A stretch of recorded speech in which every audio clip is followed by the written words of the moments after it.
On Christmas Eve, my sister, the F-35 pilot, snatched the gift I gave my father and threw it into the fireplace. Dad needs a model fighter jet, not a book from a desk jockey. The whole family laughed, and my father said, "At least she knows her place." My name is Claire Morgan. I am 36 years old. And on Christmas Eve, in the warmth of my childhood home, I watched my life's worth turn to ash. The air in our Marietta, Georgia living room was thick with the scent of pine from the towering Christmas tree and the sweet, spicy warmth of my mother's gingerbread cookies cooling in the kitchen. Outside, a gentle southern chill had settled over the suburbs, but inside, it was a Rockwell painting come to life. Laughter bounced off the walls, mingling with the soft crooning of Bing Crosby from the stereo. It was a scene of perfect, manufactured American warmth, and for a fleeting moment, I allowed a fragile tendril of hope to unfurl in my chest.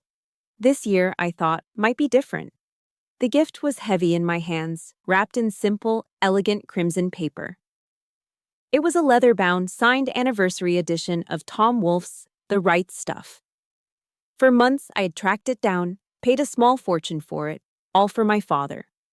A former aerospace engineer, he had dedicated his life to the sky, albeit from the ground.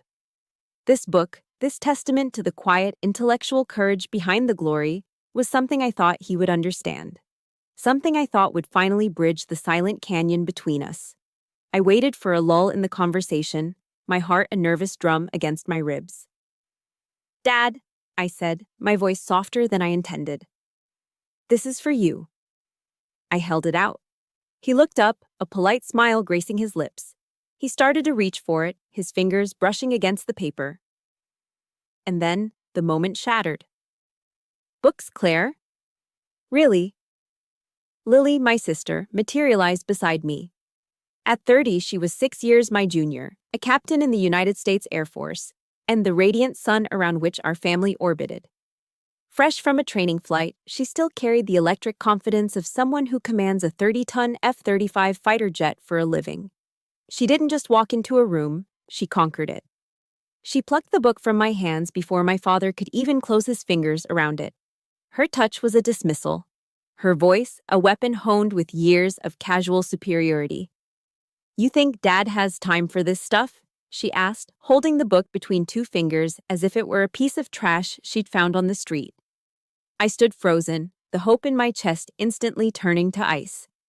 Before anyone could react, before I could even form a word of protest, Lily strode across the plush carpet to the hearth. The fireplace was roaring, casting dancing orange shadows across the room. It was the heart of our home, the center of all this warmth. Without a moment's hesitation, she tossed the book into the flames. There was no grand gesture, just a simple, brutal flick of the wrist. I watched, paralyzed, as the crimson paper blackened and peeled away. I saw the handsome leather cover warp and curl in the intense heat, the gilded title catching the light one last time before blistering into nothingness. The edges of the pages, filled with words of courage and sacrifice, glowed a brilliant, angry orange before surrendering to the fire, flaking away into a cascade of black, weightless ash. It was gone in seconds. An entire universe of meaning, of my hope, erased. "There," Lily said, dusting off her hands with an air of finality. Her smile was bright, triumphant. "Dad needs a model of an F-35 for his desk, not some dusty relic from a desk jockey." A thick, suffocating silence fell over the room. It lasted only a heartbeat.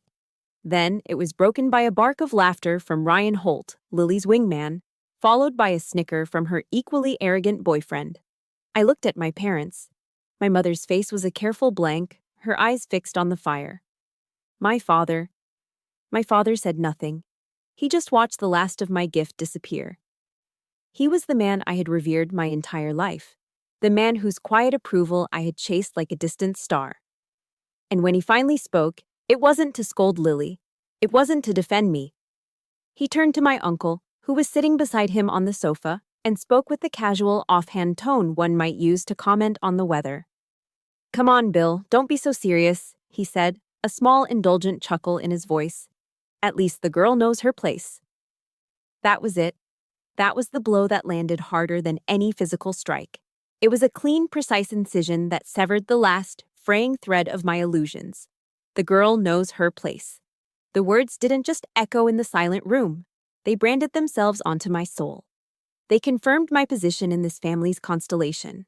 Not a planet, not even a moon, but a cold, dark speck of dust in the orbit of the brilliant star that was Lily. An afterthought. A shadow. I didn't cry. The pain was too deep, too absolute for tears. It was a cold dread that snaked down my spine, turning my blood to ice water and leaving a profound numbness in its wake. I looked at the ashes fluttering in the fireplace, then at the smiling, oblivious faces around me. My sister's smug satisfaction. My father's casual dismissal. My mother's willful ignorance. They didn't see what they had done. To them, it was a Christmas gag, a harmless joke at the expense of the boring, quiet older sister. But to me, it was a verdict. It was the final, irrefutable confirmation of a truth I had spent 36 years trying to deny. I was an outsider in my own home, a spare part in the family machine, a person whose value was so negligible it could be burned for a laugh without a second thought. Slowly, deliberately, I stood up. My movements felt detached, as if I were watching a character in a movie. I didn't say a word. There were no words left to say. What could I possibly scream that would be louder than their laughter, louder than the roar of that fire? I turned my back on them, on the twinkling tree and the smell of gingerbread, and walked out of the living room. I walked up the carpeted stairs to the guest room, each step a silent, heavy finality. My silence wasn't surrender. It was a weight, heavier and more damning than any accusation I could ever level against them. The silence was a question, not just why they did it, but when did it all begin? Upstairs, in the sterile quiet of the guest room, the darkness was a physical presence. It pressed in on me, a heavy blanket that smelled of potpourri and indifference. The faint sounds of strained holiday cheer drifted up from downstairs, a forced laugh, the clink of a glass, each one a tiny, sharp jab against my raw nerves. I sat on the edge of the perfectly made bed, my hands clasped in my lap, my spine ramrod straight. The cold that had seized me by the fireplace had settled deep into my bones. The question from the end of my silent retreat echoed in the hollow space of the room. When did it all begin? The mind is a strange, archival place. When faced with a fresh wound, it doesn't just bleed. It searches its vast, dusty catalogs for a matching scar, a prior injury to explain the pain. And as I sat there, enveloped in the suffocating silence of the present, my memory bypassed years of smaller slights and paper cuts, pulling me back through time with an unerring magnetic force. It pulled me back to another Christmas Eve. The year was 2008. The Great Recession had America in a chokehold. The news was a constant, grim litany of failure. Lehman Brothers collapsing, Washington Mutual seized, the stock market in a freefall. It was an abstract horror story on the television screen until the day it walked through our front door. My father, a brilliant engineer who had spent 30 years with the same aerospace firm, was laid off. The foundation of our comfortable middle-class American life had cracked overnight. That Christmas, the house in Marietta wasn't filled with the scent of gingerbread. It was thick with the metallic tang of fear. The twinkling lights on the tree seemed to mock the darkness that had gathered in the corners of our home. My parents, once the confident architects of our lives, now moved like ghosts. Their conversations reduced to hushed, worried whispers over bills spread across the kitchen table. The threat of foreclosure was a constant, unspoken guest at our dinner table. But the true epicenter of the despair was my sister. Lily, then in the final, most expensive phase of her civilian flight training, was watching her dream. The only dream our family had ever truly invested in. Dissolve before her eyes. I found her in her room one night, sobbing into her pillow, her body shaking with a grief so profound it seemed to suck the air from the room. She wasn't just crying over a lost career, she was mourning the death of her destiny, the one that had been promised to her since she was a little girl. My parents stood in the doorway, their faces etched with a helplessness that was more painful to watch than Lily's tears. They were powerless. The dream was dying, and they could do nothing to save it. I, on the other hand, had a choice. I was 24, a recent summa cum laude graduate from Georgia Tech with a degree in engineering. For years, I'd worked part-time jobs, lived frugally, and meticulously saved every dollar I could. I had amassed a small nest egg, $25,000, earmarked for my master's program. It was my future, my ticket to the next level. The quiet, intellectual path I had charted for myself. It was everything. That night, watching my family crumble, I made a decision. It wasn't dramatic. There was no agonizing debate. It felt simple, logical, like solving an equation. There was a problem, and I had the solution. The next morning, I quietly went to the bank and withdrew the entire amount. I walked into the kitchen where my parents were sitting in their customary silent dread and placed the thick envelope of cash on the table between them. They stared at it as if it were a mirage.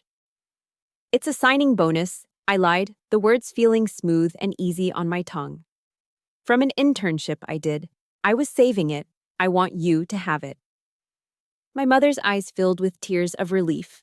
My father looked at the money, then at me, a flicker of something unreadable in his gaze. "Use it for Lily," I said, my voice firm. "Her dream is more important." I had handed over my own future to secure hers. I had willingly stepped off my path so she could continue on hers. It was, I believed, what families did. You sacrificed. They took the money. They didn't ask a single question. They didn't ask about the internship or why I hadn't mentioned a bonus before. They didn't ask what this meant for my master's degree. Their relief was so immense, so all-consuming, that it left no room for curiosity, no space for the details of my sacrifice. The problem was solved. The sun could continue to shine on Lily. That was all that mattered. A few weeks later, the immediate crisis averted, we had the neighbors over for dinner. The mood was lighter, hopeful again. Over a pot roast, I heard my father's voice, swelling with pride as he spoke to our neighbor, Mr. Henderson. "It was tough, I'll tell you," he said, shaking his head with a performative weariness. "We had to tighten our belts, pull out all the stops to make sure our Lily could keep flying. But you do what you have to do. That's what family's all about, sacrificing for each other." I sat at the end of the table, a forkful of mashed potatoes halfway to my mouth, and I felt the world tilt on its axis. He had taken my sacrifice, my quiet, personal offering, and absorbed it into his own narrative. He had erased me from my own story, recasting himself and my mother as the sole, heroic saviors. I looked at my mother, and she just smiled and nodded in agreement, a silent co-author of this revised history. I didn't exist. My contribution was not just unacknowledged, it was appropriated. Back in the present, the cold of the guest room felt like a tomb.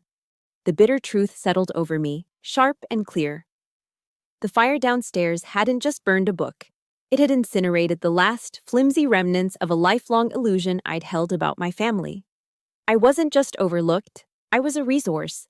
I was a utility, a silent, dependable line of credit to be drawn upon to fund the real family enterprise, the glorification of Lily Morgan. My existence was conditional, my value measured only by my usefulness to her journey. Have you ever felt that? The chilling realization that your love isn't seen as a gift to be cherished, but as a resource to be consumed. The silence that had been my shield for so many years was no longer resignation. It was no longer the quiet acceptance of a lesser place. In the heat of that fire, in the crucible of that memory, it had been forged into something else, something hard, something unyielding, something like steel. If my sacrifices were invisible, what must I build now that they can't ignore? What must I do for myself? The question hung in the air of my childhood bedroom, a silent, damning indictment. What must I do for myself? The answer came before the first hint of dawn painted the Georgia sky. It wasn't a thought, it was an action. A quiet, decisive severing. While the house slept, oblivious in its post-celebration stupor, I packed a single bag. I didn't take much. Just my uniform, my laptop, and the few personal items that felt truly mine. I moved with the practiced stealth of someone who had spent a lifetime trying not to disturb the peace. But this time, my silence was not for their comfort. It was for my escape. I didn't leave a note. A note would imply an expectation of a response, a desire for a conversation that was now 36 years too late. I simply walked down the stairs, my footsteps swallowed by the thick carpet, and out the front door, closing it softly behind me. I didn't look back. The drive to Hartsfield-Jackson Atlanta International Airport was a blur of dark highways and the lonely glow of streetlights. I drove with a cold, clear purpose. There was no grief, no second guessing. That had been burned out of me in the fireplace. All that remained was a hollowed-out resolve. I flew out on the first flight to Colorado Springs, chasing the sunrise west. There was only one place I wanted to be. Not a house, not an apartment, but a fortress. My office, buried deep within the granite heart of Cheyenne Mountain. Passing through the security checkpoints and into the North American Aerospace Defense Command, or NORAD, was like entering another dimension. The 25-ton blast door hissed shut behind me, sealing off the outside world. The world of messy emotions, of shifting loyalties, of families who broke you. Here, deep beneath the earth, the air was cool, recycled, and free of sentiment. Here, the rules were absolute. In this subterranean world of concrete and steel, no one cared who my father was. No one knew my sister's name. My value wasn't measured by my relationship to a celebrated fighter pilot. It was measured by a single, immutable standard: my ability to do my job. Here, I wasn't Claire Morgan, the quiet older sister. I was Major Morgan, a strategic analyst, a vital cog in the colossal machine of national defense. Here, my quietness wasn't a flaw. It was a prerequisite for the intense concentration my work demanded. This was my sanctuary. This was my truth. The next days bled into one another in a relentless cycle of duty. I didn't just work, I consumed it. 16-hour shifts became my norm. My world shrank to the cool blue-green glow of the massive radar screens in the command center, a constellation of data points representing every commercial flight, every satellite, every piece of registered metal that crossed the North American sky.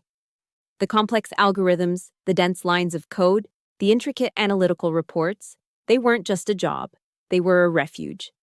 They were a language I understood, a world I could control, a place where logic reigned and emotion was an irrelevant variable.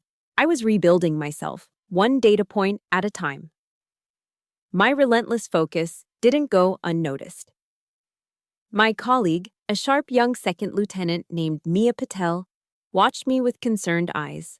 She was brilliant, a rising star from MIT, and possessed an emotional intelligence that I often lacked. "Major, are you okay?" she asked one afternoon, her voice soft as she handed me a cup of coffee I hadn't asked for but desperately needed. I looked up from my screen, my eyes struggling to refocus on a human face. I managed a tight, unconvincing smile. "I'm fine, Patel. Just analyzing some atmospheric distortions." It was a lie, of course. The only distortions I was analyzing were the ones that had fractured my life. But I was channeling that chaotic energy, that personal pain, into a singular professional focus. I was turning my heartbreak into fuel. The breakthrough came late one night, deep into a graveyard shift, when the command center was at its quietest. The world outside was asleep, but in here, we were the silent sentinels. My eyes were scanning the endless stream of data, a familiar river of green and blue dots. Then, I saw it. It was an anomaly. A ghost in the machine, a cluster of small unregistered signatures moving in a tight, unnatural formation. They had originated from an empty, anonymous patch of the Gulf of Mexico. The automated system, programmed to identify known threats, had flagged them as low-priority atmospheric clutter. Weather balloons, perhaps, or a flock of birds. But my intuition, an instinct honed by years of staring at these screens, screamed otherwise. This wasn't weather. Birds don't fly in a perfect, algorithmically spaced diamond formation. This was deliberate. This was a probe. My heart began to beat a little faster, a surge of adrenaline cutting through my exhaustion. I pushed aside the automated assessment. This was what I was trained for, to see the pattern that the machine missed. Ignoring the low-priority flag, I initiated a deep-dive analysis. I pulled satellite imagery, cross-referenced transponder databases, and ran a series of predictive trajectory algorithms. The data began to paint a terrifying picture. These were not weather balloons.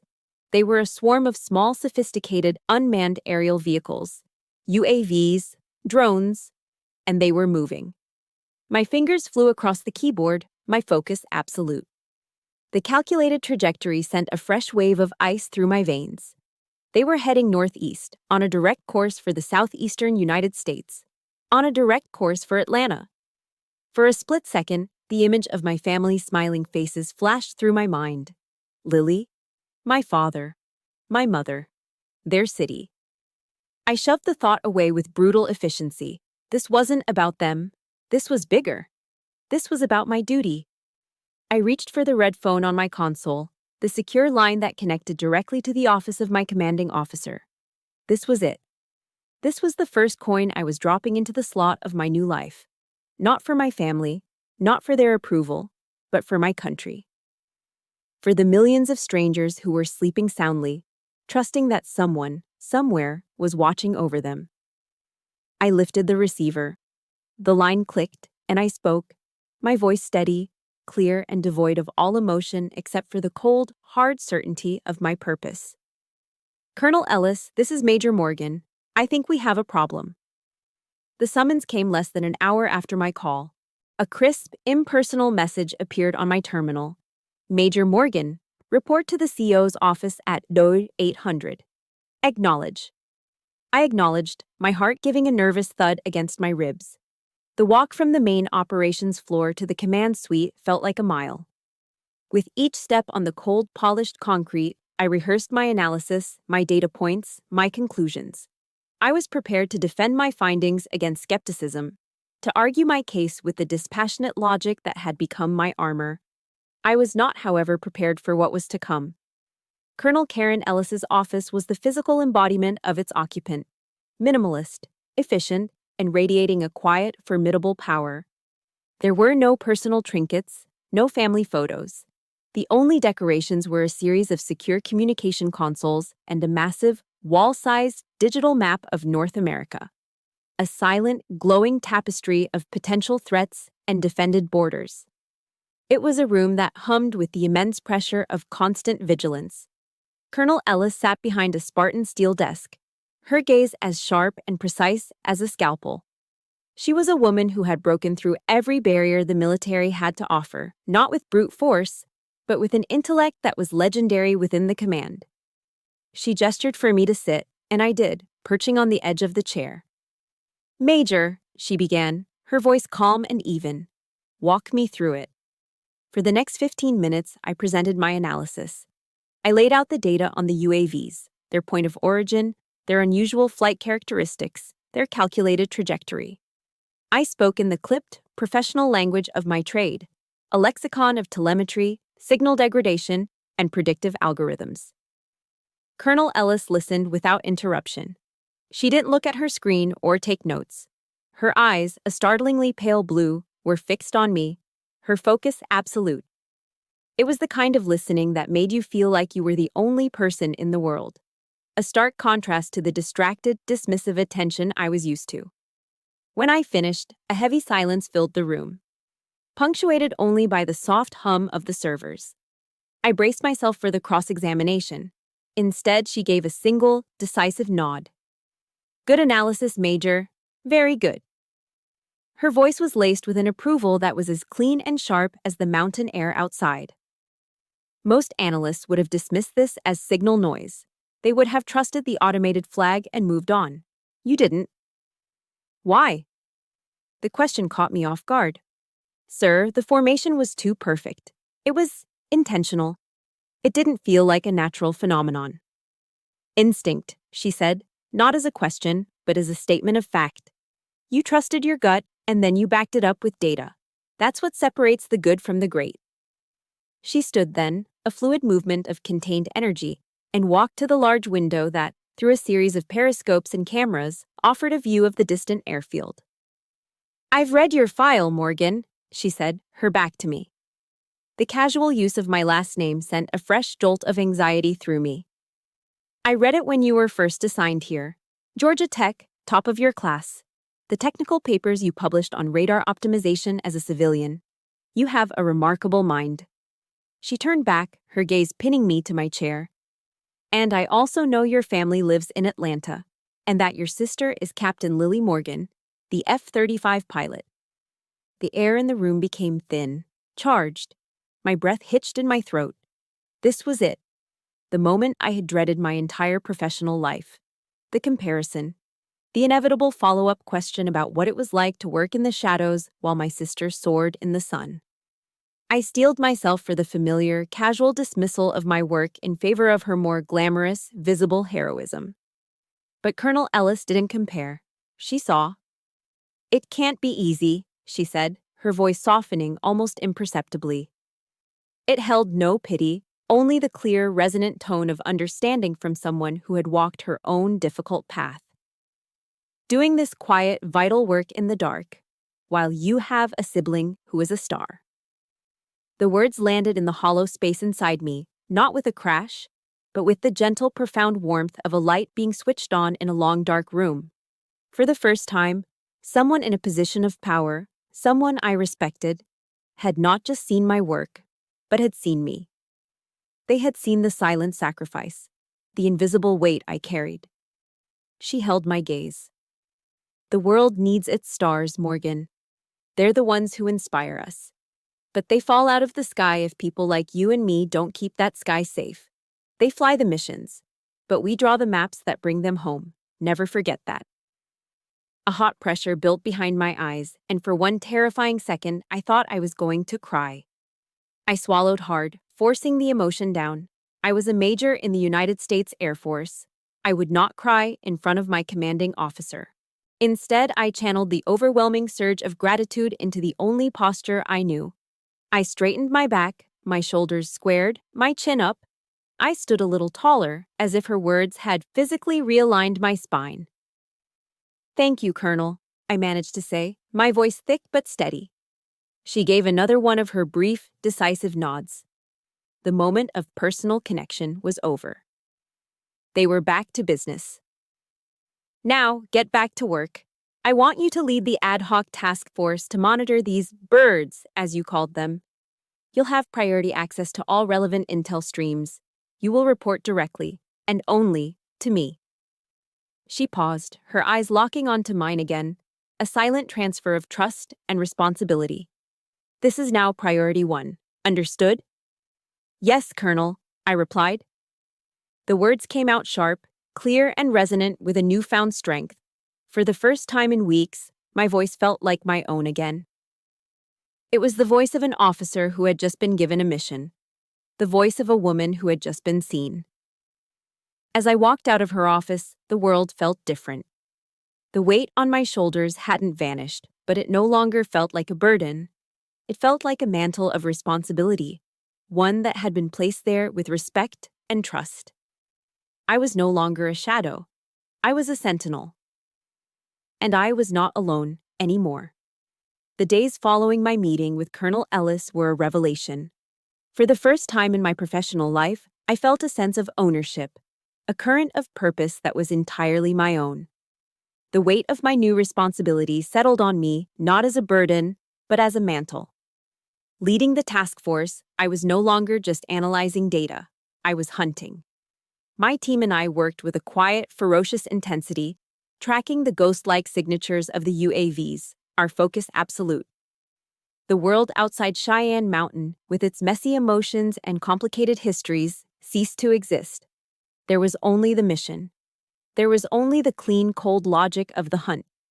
It was in the midst of this newfound clarity, during a particularly tense watch as we analyzed a shift in the drone's flight patterns, that the outside world came crashing back in.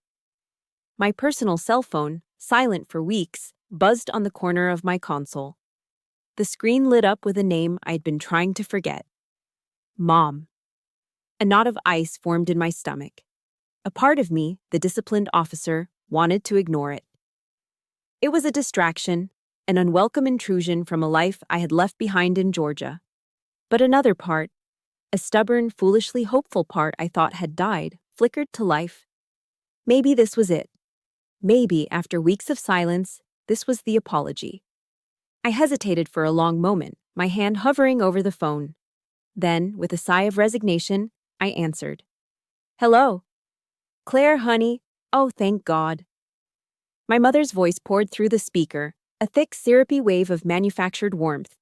It was the voice she used for church friends and distant relatives, a performance of maternal love that always set my teeth on edge. How are you, sweetheart? Your father and I have been so worried. You just left without a word. I waited. I listened past the saccharine performance for the words that mattered. For an I'm sorry. For a we were wrong. For any acknowledgement of the cruelty of that Christmas night. But there was nothing. Only a carefully constructed void where an apology should have been. She was papering over the chasm between us with hollow pleasantries, pretending the wound didn't exist. The knot of ice in my stomach tightened. I'm fine, Mom. I've been busy with work. My voice was flat, non-committal. Oh, of course, honey, of course, she chirped, completely ignoring my tone. We're so proud of you. But listen, the reason I'm calling, it's about your sister. Of course, it was. It was always about Lily. My mother launched into a long, rambling monologue about the immense pressure Lily was under. There was a critical flight evaluation coming up, a major step toward a promotion. Lily was so stressed, working around the clock. She painted a picture of my sister as a valiant, struggling hero, deserving of all the support the world could offer. And then, she got to the point. You know, honey, Lily needs to get some new personal equipment for her career, just some things to help her get ahead. And she's been talking about wanting to invest a little, get into the stock market while it's doing so well. Smart girl. She paused, a master of the dramatic setup. Well, I was just thinking, you're all alone out there in Colorado. You must be saving up a nice little sum. I was wondering if you could lend your sister a little something to get her started. The request hung in the air between us, obscene in its audacity. Think of it as an investment, sweetheart, she added, her voice dripping with poisonous sincerity. An investment in our family's future. I was silent. I couldn't speak. I was paralyzed by the sheer, breathtaking shamelessness of it all. They hadn't just burned my gift. They hadn't just erased my sacrifices. Now, after all that, they were coming back to the well, expecting me to pour what little I had left into the same bottomless pit of Lily's ambition. The words of Colonel Ellis echoed in my mind. Never forget that. The memory of her respect, of her seeing my value, made my mother's words feel like a physical violation. My family didn't see me as a major in the Air Force, a protector of the nation. They saw me as an ATM, a remote, reliable source of funding for their prized asset. The family's future was, and always had been, Lily's future. A book I'd read years ago, Boundaries, flashed through my mind. A line from it surfaced with startling clarity. You are responsible to others, but not for them. In that moment, something inside me shifted. The last vestiges of hope for their redemption, the last shred of obligation I felt as a daughter, turned to dust and blew away. All that was left was a cold, hard clarity. The emotional fog I had lived in for 36 years had finally lifted. A new kind of resolve, a quiet, icy determination I had never felt before, rose up within me. No. The word was quiet, flat, and utterly devoid of emotion. It was a simple statement of fact. There was a stunned silence on the other end of the line. What did you say, Claire? My mother stammered, the sugary sweetness in her voice cracking. I took a slow, steadying breath. I was no longer their daughter, the one who would do anything for a scrap of approval. I was Major Claire Morgan. And I was drawing a line. I said, no, ma'am, I repeated, the formal address a deliberate, calculated strike. It was the word of a subordinate, of a stranger. It was the sound of a door being closed and locked. I have nothing to lend, and from now on, please do not call me about money, and do not call me about Lily. Before she could form a reply, before she could unleash the guilt or the anger I knew was coming, I ended the call. My finger pressed the button with a final, satisfying click. I had drawn a boundary. Not in sand, but in steel. The click of the phone disconnecting was a sound of finality, a steel door slamming shut on 36 years of history. A cold, quiet rage settled in my chest, not hot and explosive, but dense and heavy like a block of ice. I stared at the blank screen of my personal phone, the ghost of my mother's manipulative voice still echoing in my ear. For a moment, there was only the low hum of the NORAD command center and the furious, silent beating of my own heart. Then, the world erupted in a single, piercing shriek. Beep! Beep! Beep! It was the high-priority alert tone, a sound that cut through the monotonous hum of the servers like a surgeon's knife. Every head in the room snapped up. The calm, focused atmosphere of the task force evaporated, replaced by a jolt of pure adrenaline. My personal fury was instantly vaporized, supplanted by the ice-cold focus of my training. The family drama was over. The mission was on. "What is it?" I demanded, my eyes already glued to the main screen where a dozen red icons had begun to flash ominously. "They've changed behavior, Major," Mia Patel said, her voice tight with tension. "The whole swarm. They've broken formation, increased velocity. My God!" My own algorithms were already running, the lines of code scrolling past on my monitor at a dizzying speed. The data was terrifyingly clear. The drones weren't probing anymore. They were attacking. They had split into two distinct groups, two arrowheads aimed at the heart of Atlanta. "They have targets," Patel breathed, her face pale in the glow of the screen. "Group Alpha is vectoring towards civilian infrastructure, Hartsfield-Jackson Airport, Lenox Square Mall." My eyes followed the projected path of the second group, Group Bravo. It was a smaller cluster, but its trajectory was no less menacing. It was heading straight for a single, blinking red dot on the map. A dot I knew all too well. Dobbins Air Reserve Base. My heart didn't just beat faster, it stopped. A vacuum opened in my chest. Dobbins. The name was a physical blow.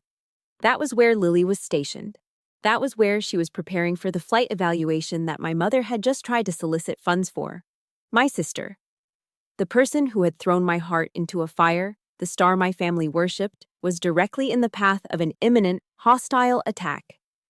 For one dark, venomous sliver of a second, a thought coiled in the deepest part of my mind, ugly and satisfying. Serves her right. The thought was so shocking, so alien to my own sense of self, that it died as quickly as it was born. And in its place, Major Morgan took command. The uniform I wore, the oath I had sworn, slammed down on that petty personal rage with the force of a blast door. This wasn't about Lily. This wasn't about a burned book or a stolen sacrifice. This was about a United States military installation. This was about the hundreds of service members on that base. This was about an attack on my country. And as much as I hated to admit it, as much as it felt like swallowing glass, it was still about my sister.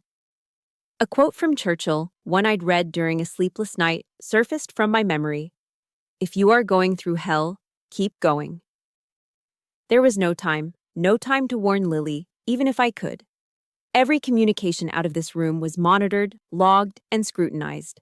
A single unsanctioned call, a single hint that I had privileged information would end my career and compromise the entire operation. I couldn't act as a sister. I had to act as a soldier. I had to trust my training. I had to trust the system. I had to trust myself. My voice, when I spoke, was as sharp and cold as chipped ice. "Patel," I commanded, my gaze locked on the approaching threats. "Activate Defense Protocol, Level 1. Target the swarm with localized electronic countermeasures. I want every jammer in the sector focused on these coordinates." I highlighted the two groups on the main screen. "Prioritize Group Bravo. I want them neutralized before they can even enter Dobbins's airspace. Then focus all assets on Group Alpha." Patel's head snapped toward me, a flicker of confusion in her eyes. Group Alpha was larger, its target civilian. Standard procedure would be to protect the civilians first. But she was a good soldier. She didn't question the order. She just acted. "Yes, Major." I slipped on my headset, the world narrowing to the stream of data in my ears and the tactical map before me. My hands flew across the keyboard, a blur of motion. I was a conductor, orchestrating a silent, invisible symphony of defense. I rerouted satellite bandwidth, coordinated jamming frequencies, and deployed cyber warfare assets with a speed and precision born of years of relentless training. In that moment, I wasn't just defending a nation, I was defending everything I had left behind. I was protecting the sister who despised me, the father who dismissed me, the mother who used me. But my actions weren't for them. They weren't a plea for love or an act of forgiveness. I was doing it because of the oath I swore. I was doing it because of the flag on the shoulder of my uniform. I was doing it because it was my goddamn job. Have you ever had a moment like that? A moment where doing the right thing was also the hardest thing? Where your duty forced you to protect the very people who had hurt you the most? As I watched the icons for Group Bravo flicker and die on the screen, their signals scrambled into oblivion just miles from the base, I felt no satisfaction, no warmth, only the cold, hard clarity of my purpose. And in that clarity, I understood. The sweetest revenge wasn't watching them fall. It was being the reason they were still standing. It was proving, with every keystroke and every command, that they were wrong about me. I would save them, and they would never even know. The aftermath of the averted attack was a strange, controlled quiet. My team and I spent the next few days in a series of intense, classified debriefings, meticulously dissecting every piece of data from the drone swarm. We worked with the quiet efficiency of a well-oiled machine, but underneath the professionalism, a new current of respect flowed towards me. I was no longer just their superior officer. I was the one who had seen the threat when no one else did, the one who had made the right call. A few days later, I was summoned again by Colonel Ellis. This time, the destination wasn't her office.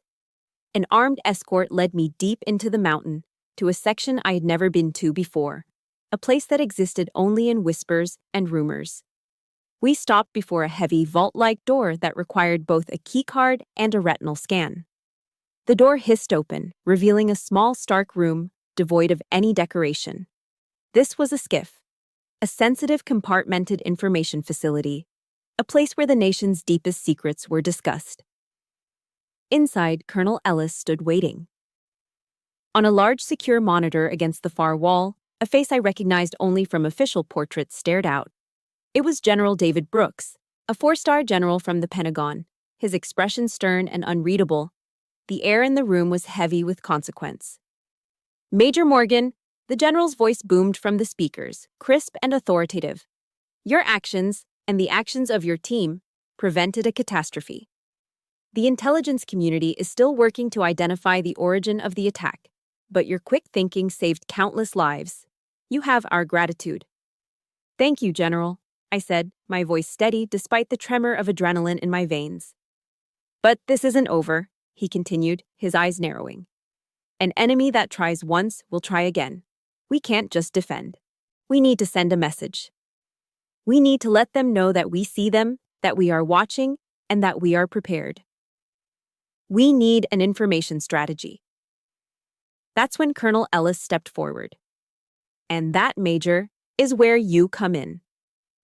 The plan they laid out was both audacious and brilliant. They weren't going to hold a dry press conference at the Pentagon. That was predictable. Instead, they were going to deliver their message on a public stage in the heart of the community that had been targeted. They were going to do it at the annual Cobb County Fair in Atlanta, a massive community event that drew thousands. And the centerpiece of that event was already a military hero, Captain Lily Morgan, my sister, who was scheduled to be a guest of honor. A slow, cold understanding dawned on me. Colonel Ellis saw it in my face. A rare, thin smile touched her lips. "We're going to turn your sister's stage into yours, Major," she said, her tone matter of fact. "This is not about revenge. Let me be clear. This is information warfare. Sun Tzu taught us to know our enemy and to know ourselves. Our enemy thinks we are blind.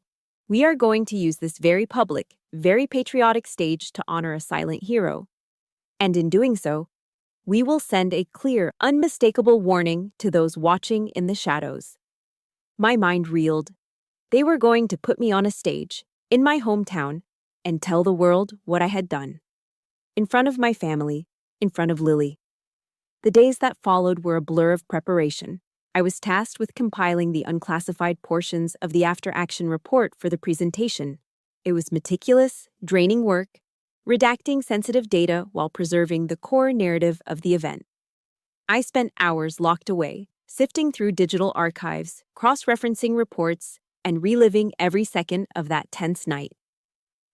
It was during one of these late-night sessions, my eyes bleary from staring at the screen, that I stumbled upon it. I was searching for precedent, looking at past reports on electronic countermeasures against similar drone technology. A search query brought up a list of internal technical documents. One title caught my eye, a paper I had written 2 years ago, before I'd even been promoted to major. It was a theoretical analysis on optimizing the F-35's radar systems to counteract signal distortion during severe weather events.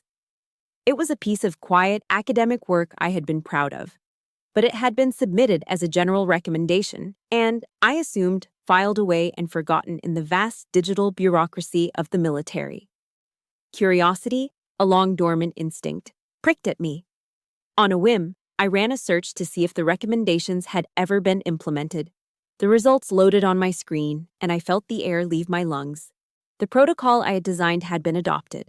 Specifically, it had been successfully implemented by a single F-35 squadron during a critical reconnaissance mission over the Atlantic, a mission that had been hampered by a hurricane.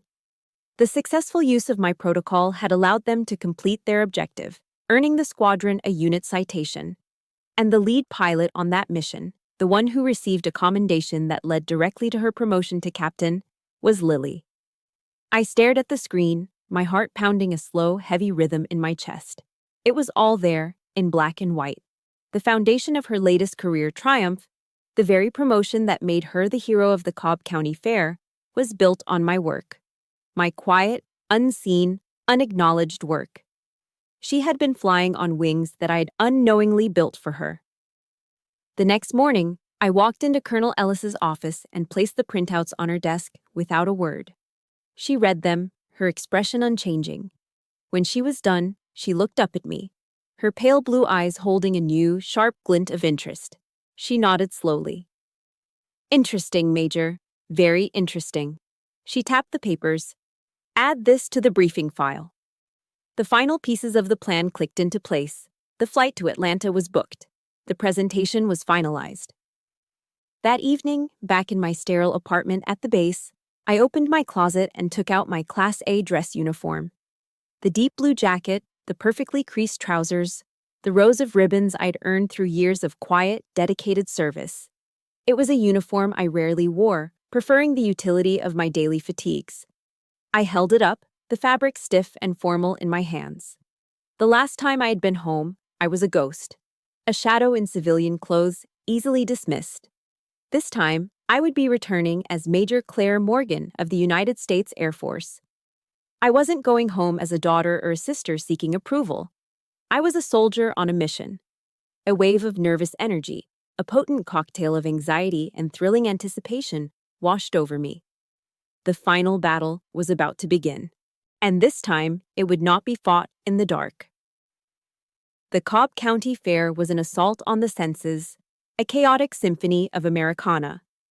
The air, thick with the humid Georgia heat, was a sticky sweet mixture of popcorn, grilled hot dogs, and spun sugar. The cacophony of carnival games, the distant screams from the Ferris wheel, and the cheerful din of thousands of families created a wall of sound. It was a place of wholesome, manufactured joy, a perfect backdrop for the meticulously planned detonation of a family's deepest truths. Dressed in my Class A uniform, the deep blue wool feeling stiff and foreign, I stood near the edge of the crowd, a silent observer in a sea of motion. Colonel Ellis was nearby, blending in with the crowd in sharp civilian attire, her presence a quiet anchor of support. From my vantage point, I had a clear view of the main stage, where my family was the center of a constellation of local admiration. Lily was in her element. Radiant in her flight suit, she was signing autographs for a line of wide-eyed children, her smile as bright and dazzling as the sun glinting off a cockpit canopy. My parents stood beside her, beaming, their faces masks of pure, unadulterated pride. They were the perfect American family, presenting their perfect American hero to the world. Well, I'll be damned. Claire Morgan. The voice, dripping with a familiar, condescending drawl, came from beside me. It was Tom, a high school classmate who had always orbited Lily's bright star. He looked me up and down, his eyes lingering on my uniform with a dismissive smirk. "Still pushing papers, Claire?" he asked, leaning in conspiratorially.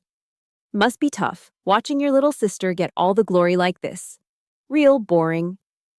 I met his gaze, and for the first time, I didn't feel the familiar sting of his casual cruelty.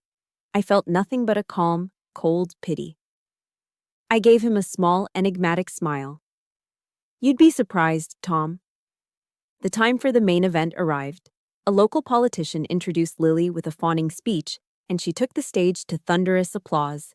She spoke with the easy confidence of someone who knows they are adored, telling charming anecdotes about her training, her voice ringing with patriotic fervor. She was flawless. She was a star. When she finished, waving to the cheering crowd, the master of ceremonies stepped back to the microphone. "Thank you, Captain Morgan, a true Georgia hero," he boomed. "And now, ladies and gentlemen, we have a surprise special guest. Please join me in welcoming a command leader from NORAD, Colonel Karen Ellis." A ripple of intrigued applause went through the crowd as Ellis walked onto the stage, her presence instantly commanding the space. She shook Lily's hand, then turned to the audience, her expression poised and authoritative. "Thank you," she began, her voice cutting through the fairground noise. "Today, we are all here to honor a hero, Captain Lily Morgan, and she is indeed a credit to the Air Force." She paused, letting the words hang in the air before delivering the pivot. "But I am here today to honor another kind of hero, a silent hero, the kind whose name you don't know, whose work is done in the dark, in windowless rooms, to ensure that we can all gather safely under this open sky." I saw my parents exchange a confused glance. Lily's perfect smile faltered for a fraction of a second. Ellis's gaze swept the crowd, then landed for a brief, intentional moment on me. Just a few days ago, a coordinated drone attack was launched against this very city. It was a sophisticated, hostile act that was stopped before it could begin, saving millions of lives and preventing a national tragedy. A murmur went through the audience. This was news to them.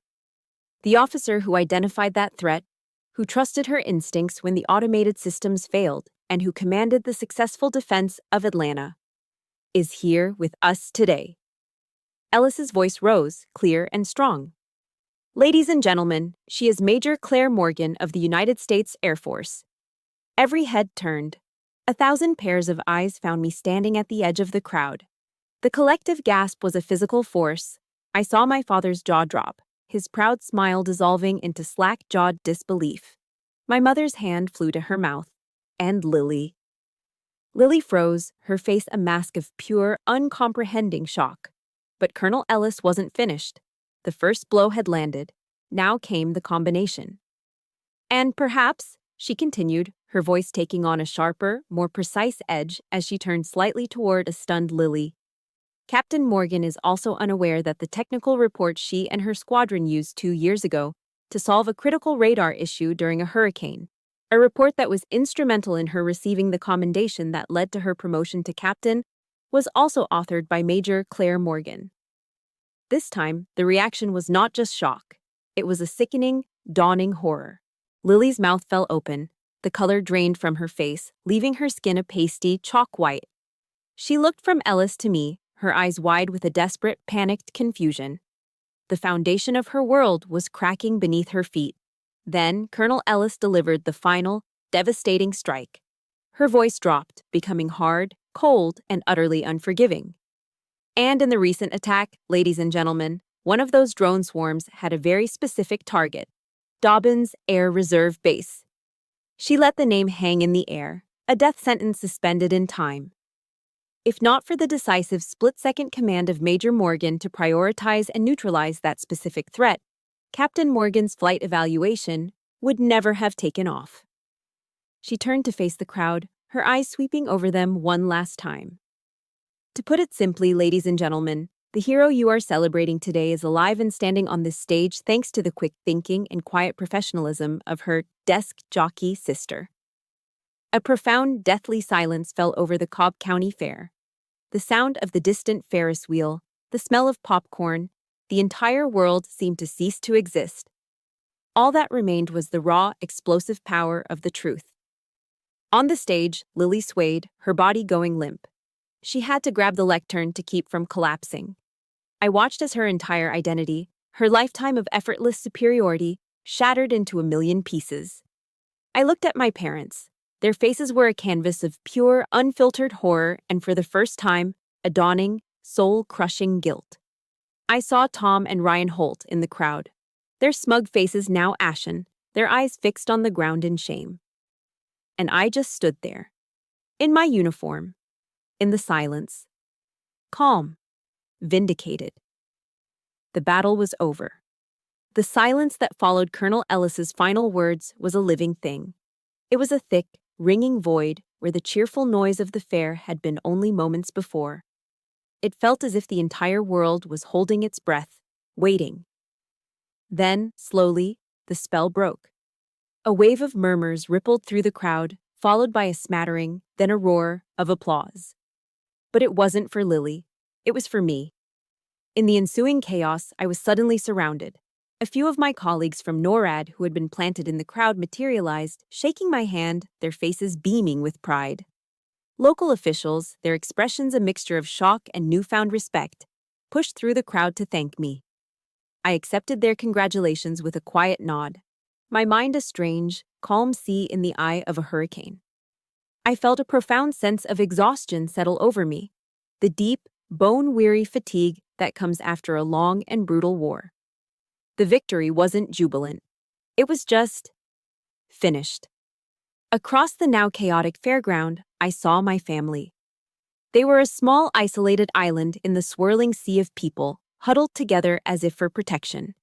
They looked shrunken, stripped of the confident aura they had worn so effortlessly just minutes before.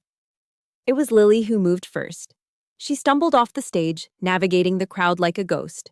Her flight suit, once a symbol of her glory, now looking like a costume she couldn't wait to shed. She stopped in front of me, her face pale and tear-streaked, the brilliant confidence in her eyes extinguished, replaced by a raw, naked shame. "Claire," she began, her voice a broken whisper. She couldn't meet my eyes. Her gaze was fixed on the ground between us. I didn't know. That was all she could manage. 3 simple words that held the weight of a lifetime of ignorance. Her arrogance, the bedrock of her identity, had been pulverized, leaving only this trembling, hollowed-out shell. Then my parents were there, their faces a ruin of emotions. My father, the strong, stoic patriarch, looked as if he had aged a decade in the last 10 minutes. His shoulders were slumped, his eyes filled with a horrified understanding. "Claire," he said, his voice raspy and foreign. "Claire, I'm sorry." He choked on the words, shaking his head. "I was wrong. I've been a terrible father." My mother said nothing. She simply wept, silent tears streaming down her face, her hands covering her mouth as if to hold back a lifetime of unspoken truth. The apologies I had once craved, the words I'd replayed in my mind in 1,000 different scenarios, had finally arrived.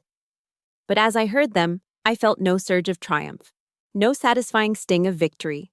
There was only a deep, profound sadness, a grief for the years that had been lost, for the relationship we could have had but never did. It was the sorrow of a surgeon who has successfully removed a tumor, only to be left with the unavoidable, gaping wound. I took a long, slow breath, drawing strength from the cool evening air. I looked at each of them, my gaze steady and clear. The serenity prayer, a quiet mantra from my past, echoed in my mind. "God, grant me the serenity to accept the things I cannot change." "I hear you," I said, my voice calm and even. "I hear your apologies." I let the words settle, then continued. "But you need to understand something. I didn't do what I did for you. I didn't do it to earn your approval or to prove you wrong." I looked directly at my father. "I did it because it is my duty. It is my oath. It is who I am. My gaze shifted to Lily, who finally looked up, her eyes red and pleading. I'm glad you're safe, Lily. I truly am. A flicker of the old sisterly instinct, long buried, stirred within me. But it was tempered now with a new, unshakable wisdom. The courage to change the things I can. But from now on, I said, my voice gentle but firm, we need space. I need time to heal. And you need to learn how to stand on your own 2 feet. You need to build a career that isn't unknowingly propped up by my silent reports in the dark. You need to find out who you are without me as your shadow. And the wisdom to know the difference. I didn't wait for them to respond. There was nothing more to say. Their journey of repentance was their own to walk. It was no longer my burden to carry.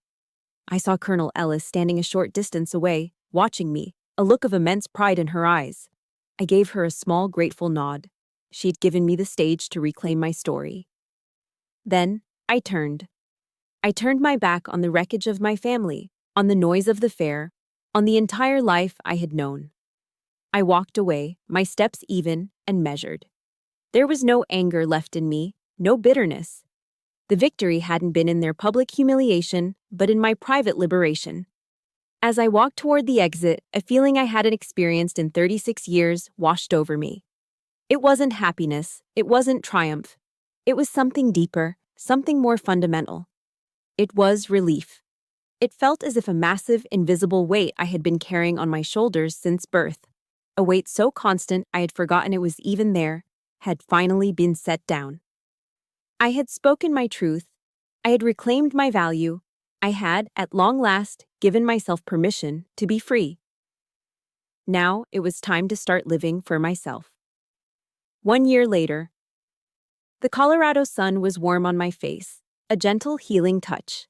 I stood on a hiking trail in the Garden of the Gods, the air crisp and thin, smelling of pine and ancient earth. Before me, the colossal red sandstone formations rose up against a brilliant blue sky, silent sentinels that had stood for millennia, bearing witness to the slow, inexorable turning of the world. This had become my cathedral, my place of quiet contemplation. My life was different now. The constant low-grade hum of anxiety that had been the soundtrack to my existence was gone, replaced by a quiet stillness. I had bought a small house, a cozy little place with a wide porch that looked out towards Pikes Peak. It was the first home that was truly mine, a space defined not by the expectations of others, but by my own peace. My relationship with my family in Georgia remained a distant, fragile thing.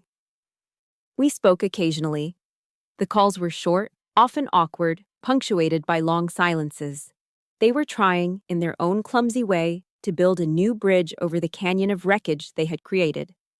My father would ask about my work with a newfound, hesitant respect. My mother would tell me about her garden. They never mentioned Lily unless I asked. I accepted their efforts for what they were, the first, faltering steps on a long road. But their world, their drama, was no longer the sun my life orbited. It was a distant star, a faint light in a galaxy I no longer inhabited. My own life, the one I was building here, was my center. At work, something unexpected had happened. The events at the Cobb County Fair had, against my will, turned me into something of a living legend within NORAD. The story of the silent hero had taken on a life of its own. I found that younger officers, especially the women in the STEM fields, would seek me out. They would find me in the commissary or stop me in the hallway. Their questions a mixture of technical curiosity and a deeper, more personal inquiry. I never lectured, I just shared.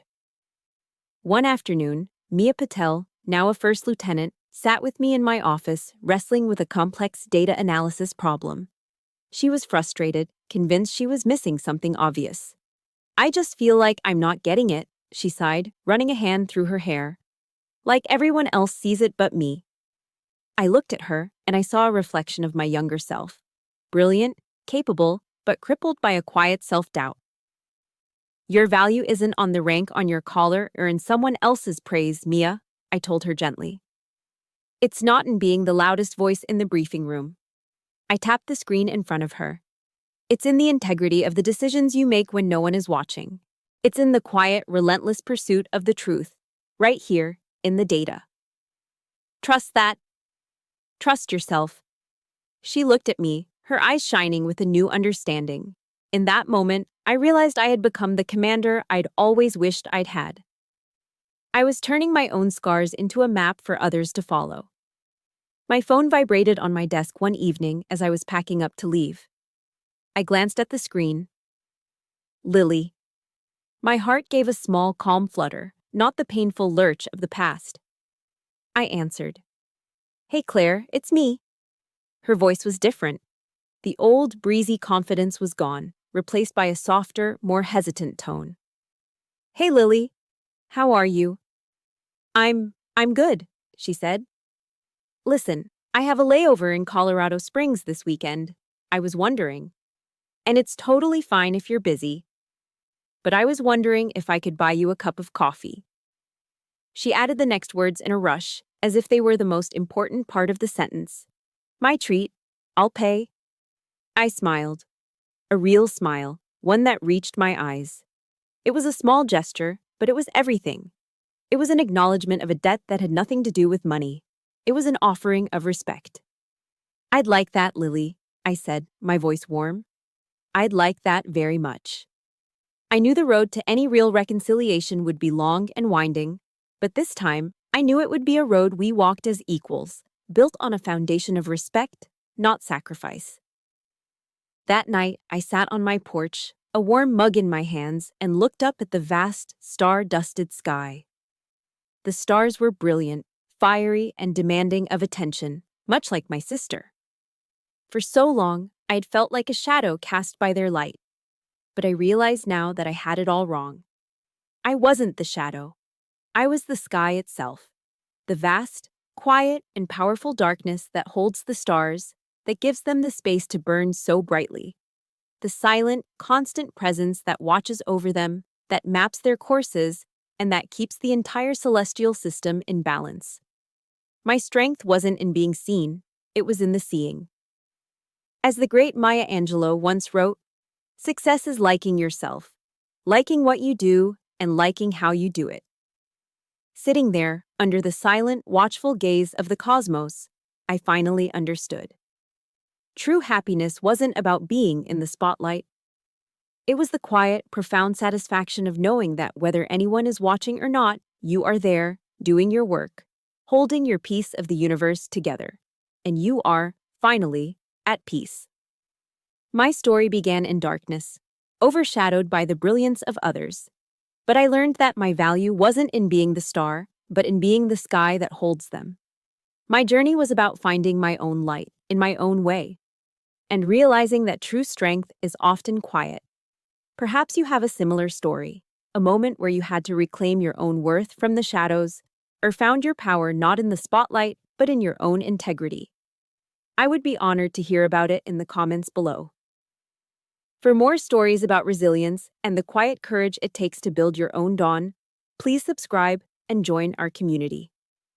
You are not alone.